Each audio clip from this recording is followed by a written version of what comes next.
Hello hi అండి, welcome to SPS blogs YouTube channel అండి. ఎలా ఉన్నారండి? అందరూ బాగున్నారా?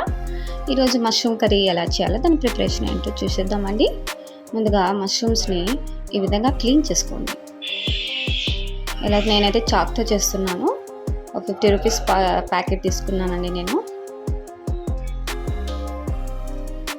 ఈ విధంగా చూపించే విధంగా అన్నీ కూడా మనం క్లీన్ చేసుకోండి. ఇందులో మష్రూమ్స్లో చాలా విటమిన్స్ ఉన్నాయి. పిల్లలకు పెడితే చాలా మంచిదండి ఇది. ఈ విధంగా 4 సైడ్స్ కట్ చేసుకోండి. క్లీన్ చేసుకున్న తర్వాత చూపించే విధంగా కట్ చేసుకోండి. ఆ తర్వాత మనం ఉప్పు నీటిలో ఒక 2-3 మినిట్స్ అలా నానబెట్టినామనుకోండి. దాంట్లో ఉన్నటువంటి మురికి ఏదైతే ఉందో అంతా శుభ్రం చేసుకోవాలండి. మనం క్లీన్ చేసుకోవాలన్నమాట. ఉప్పు నీటిలో వేసాం అనుకోండి, కొంచెం కలర్ చేంజ్ అవ్వకుండా ఉంటాయండి. అందుకని నేను ఉప్పు నీళ్ళలో వేసాను.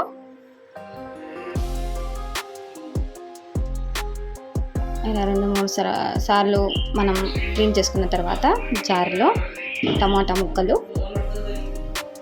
కొద్దిగా అల్లం ముక్కలు,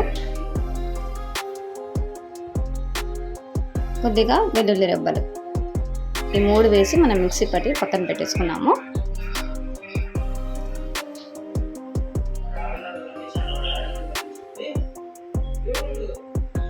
చాలా టేస్ట్గా ఉంటుందంటే ఈ కర్రీ. చపాతీలకు తినచ్చు, రైస్లో కూడా తినచ్చు, చాలా బాగుంటుంది.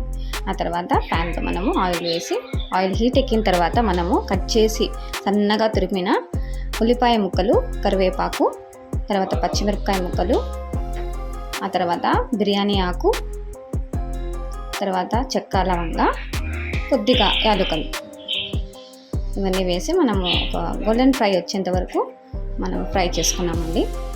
కొద్దిగా సాల్ట్ వేద్దాం, కలర్ చేంజ్ అవుతుంది చూడండి, త్వరగా ఫ్రై అవుతాయి. ఈ టిప్ నేను మీకు ఎప్పుడో చెప్పాను.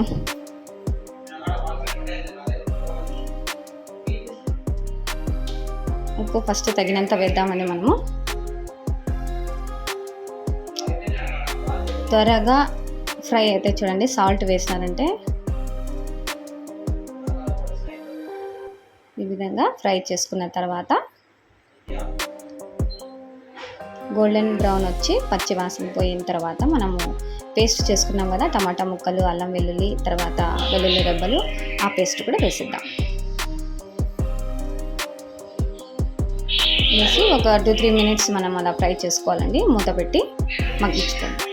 ఆ తర్వాత కొద్దిగా ధనియాల పొడి, కారం పొడి కూడా వేసిద్దాం.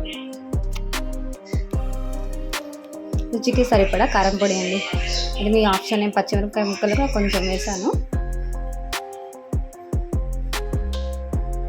కొద్దిగా వాటర్ వేసి మూత పెట్టి సన్నండి మంట మీద ఎక్కువ ఫ్రై లేకుండా కొంచెం ఆయిల్ పైకి తేలేంత వరకు మనం ఫ్రై చేసుకున్న తర్వాత కొద్దిగా కొత్తిమీర కూడా వేసుకున్నామండి. అప్పుడప్పుడు అలా కలుపుతూ ఉండండి, మాడిపోకుండా. మీడియం ఫ్లేమ్లో పెట్టాలి, మరీ సిమ్ కాకుండా మీడియం ఫ్లేమ్లో ఫ్రై చేసుకోండి. మూత పెట్టేస్తాం కొద్దిసేపు, 5 మినిట్స్. ఆ తర్వాత మూత తీసి మళ్ళీ ఒకసారి కలపండి. అలా అడుగంటకుండా మనం కలుపుతూనే ఉండాలి. మష్రూమ్ త్వరగా వేగిపోతాయి కదండి కొంచెం. తర్వాత మష్రూమ్స్ కట్ చేసి నీట్గా మనము సాల్ట్ వాటర్లో పెట్టాం కదా, కలర్ చేంజ్ అవ్వవు అనమాట. అలా సాల్ట్ వాటర్లో పెడితే అందులో వేసేసి మనము బాగా కలిపి కొంచెం హై ఫ్లేమ్లోనే మనం మగ్గించుకున్నాం. మూత పెట్టేద్దామండి.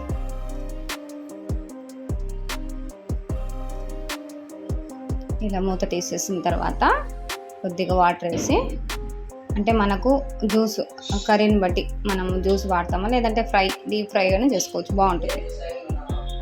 చిక్కగా చేసుకోవచ్చు, అలా జ్యూసీగా కూడా చేసుకోవచ్చు అండి. తర్వాత కొంచెం ఫ్లేమ్ తగ్గించేసి మనం మంట తగ్గించి మూత పెట్టేసాం. ఇలా బాగా ఉడకాలండి. ఉడికితేనే అది ఆ మష్రూమ్ అనేది కొంచెం మెత్తబడాలి.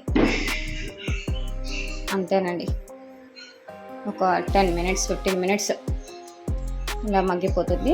అంతేనండి. Thanks for watching. నా ఛానల్ నచ్చినట్టయితే సబ్స్క్రైబ్ చేయండి. Thanks for watching. Bye friends.